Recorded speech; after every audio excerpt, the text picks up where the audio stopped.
7 novembre 2018. Je m'adresse à nouveau à toutes les citoyennes, à tous les citoyens, et en premier, bien sûr, à Monsieur Charles Gave et Monsieur François Asselineau. Je ne suis qu'un béotien, mais je vais quand même vous montrer que je ne suis peut-être pas des plus sots et que je sais lire, et que lorsque j'ai écrit le document que je vais vous conter, ça se passait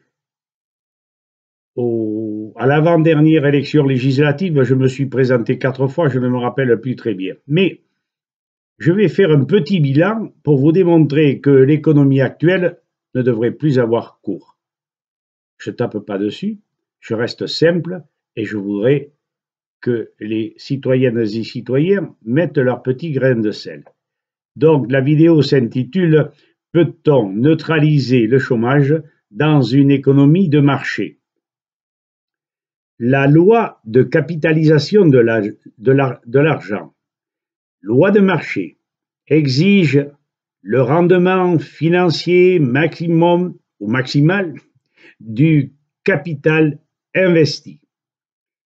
Dès cet instant, cette exigence demande que tous les employeurs procèdent à d'importantes restructurations, remplaçant l'ouvrier par des machines à haut rendement, robots, ordinateurs, etc. Ainsi, l'homme, dans d'inquiétantes proportions, est évincé de la vie professionnelle, ne percevant plus qu'un salaire non adapté à la production, l'empêchant de consommer tout ce que les machines sont capables de produire. Il ruine celui qui veut vendre. En conséquence, il ne peut y avoir une dégradation rapide dans ce domaine et les parades sont inefficaces. Nous nous sommes rendus compte depuis longtemps de ces états de fait. Deux exemples particulièrement significatifs corroborent ce que nous constatons tous. 1. Selon un rapport réalisé en République fédérale allemande, c'était le bon temps, un investissement de 100 milliards de Deutschmark créé en 1955, 2 millions d'emplois, 100 milliards investis, 2 millions d'emplois. Entre 70 et 75, ce même investissement supprimait 500 000 emplois. 2. L'économiste américain Jeremy Rifkin, auteur de La fin du travail, je ne vous le lis pas en anglais, j'aime pas les anglais, chiffre le pourcentage d'ouvriers à l'échelle mondiale à 2% en 2025. Il était de 33% autour des années 60. Alors expliquez-moi, Monsieur Gave, expliquez-moi, Monsieur Asselineau, comment on va faire? La conclusion est sans appel. Dans le système actuel, face au progrès technologique, informatique, que nous ne condamnons pas, rien de durable, d'humain et de rationnel ne peut être envisagé pour neutraliser ou diminuer le chômage. Les aberrations du système. Avant de développer notre thème sur l'économie nouvelle, à l'aide d'arguments solides qui s'ajustent avec bonheur aux nouvelles données technologiques, économiques et sociologiques, il nous appartient tout d'abord d'éclairer notre lanterne sur plusieurs points essentiels qui ont rendu moribonde l'économie marchande. Adam Smith, écoutez, c'est important, le fondateur de l'économie politique a eu soin de préciser que le régime marchand était lié à l'insuffisance de marchandises, la rareté. Or, nous ne sommes plus en rareté, mais en période d'abondance. Alors, Monsieur Gave, alors, Monsieur Asselineau, on la change cette économie? En effet, il serait illusoire de persister dans ce système, dans ce régime libéral, car il est basé sur l'échange. Écoulement de la production vers les travailleurs, fonctionnaires, ouvriers, paysans, cadres, professions libérales, etc. Contre l'argent que ces derniers tirent de leurs activités, salaires, émoluments, revenus, honoraires. L'ouvrier est rétribué en fonction des heures effectuées quand il a le privilège de travailler. Bien comprendre que la machine peu ou prou le remplace et que son temps de travail diminue inexorablement. Est-il nécessaire de pousser plus avant la démonstration? Réfléchissons individuellement sur les emplois inutiles ou de guerre, sur la situation toujours plus précaire des médecins, du revenu des commerçants et artisans, tributaires du salaire des ouvriers. On ne rétablira pas la situation, car la répartition du pouvoir d'achat est l'un des facteurs essentiels. Un ordre nouveau doit s'imposer, aujourd'hui, mariant la coopération et le partage. Nous devons tous consommer ce qu'ensemble nous produisons abondamment. C'est clair, net et précis. J'espère que vous appréciez. Nés eux-mêmes au temps de la rareté, les mouvements politiques persistent à sacrifier aux vieilles idoles. Derrière eux, les puissances financières font obstacle aux transformations par tous les moyens, y compris le machiavélisme, l'omerta, la désinformation, voire pire. Naguère, les privilégiés se gavaient, les pauvres se contentaient des restes de la production. Aujourd'hui, suite au fulgurant progrès de la technique, l'abondance ne peut être distribuée à tous. Étrange paradoxe, n'est-ce pas? En conséquence, celui qui ne peut acheter, je vous l'ai déjà dit, ruine celui qui veut vendre. Seuls les spéculateurs, seuls les rentiers, les actionnaires tirent leur épingle du jeu. Jusqu'à quand? Rien n'est garanti dans ce domaine, ne l'oubliez pas. Tant va la cruche à l'eau qu'à la fin, elle se casse. Ça m'étonnerait ou ça m'ennuierait bien que ça se termine par une révolution sanglante.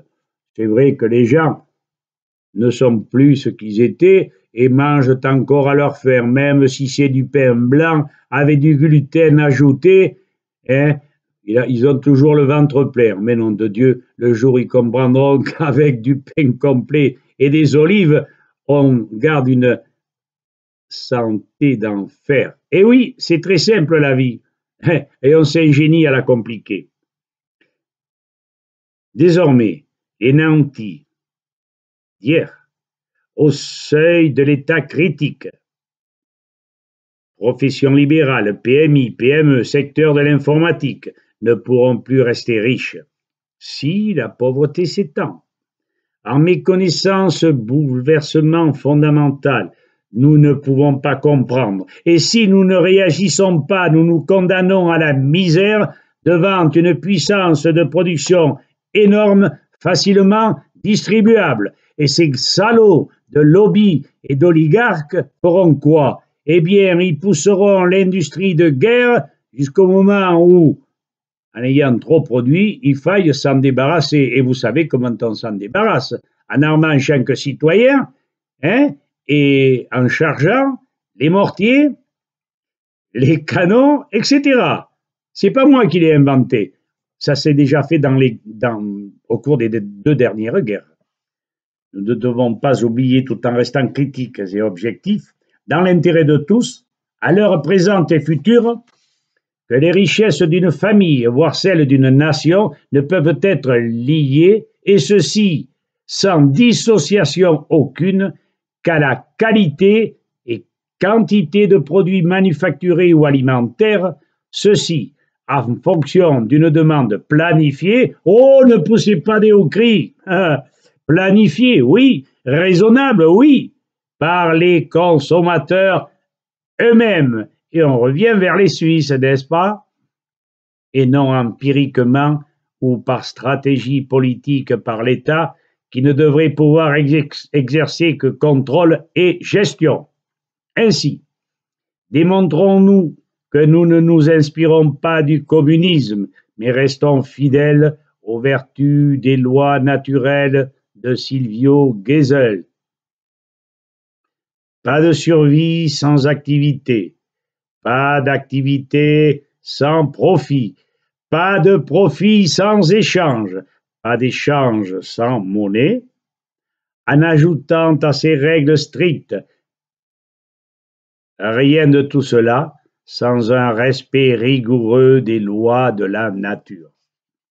Ces volumes, tonnage de matière produite, reflètent, dans la mesure où ils sont consommables ou échangeables, la vitalité d'un pays, compte tenu néanmoins des relations de respect entre les hommes et la nature, équilibre sauvegardé, pollution minimale, production bio, saveur des produits, terre restructurée comme le prône l'ingénieur agronome Claude Bourguignon. Autrement dit, si un pays n'est pas capable de nourrir, chauffer, abriter, vêtir ses citoyens, il est non seulement pauvre, mais profondément vulnérable. Un équilibre relatif mais nécessaire doit être instauré entre espace vital et population. Au sujet de la population, je ne suis pas d'accord avec les économistes actuels qui regardent toujours la population. Et si elle n'augmente pas, les bras leur tombent, ils se désespèrent, ils crient au scandale. Je suis pas Malthus. Mais ne me dites pas que d'avoir une population de trop excédentaire, et tant que l'équilibre entre les vieux et les jeunes est gardé, il n'y a aucun problème. La progression démographique, surtout comme elle est en ce moment, et qui est une valeur extrêmement forte, c'est inutile de prolonger ou que je me force à vous dire qu'elle est exponentielle et que nous allons à la catastrophe. L'argent ne devrait être qu'un moyen d'échange.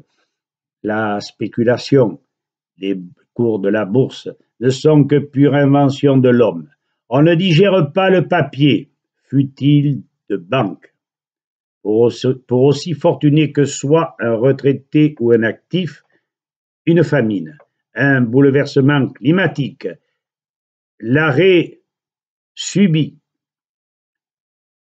des transports de pétrole paralyserait la circulation et vous verriez dans quel état nous serions. C'est peu probable pour l'instant, mais qui sait? Nous n'avons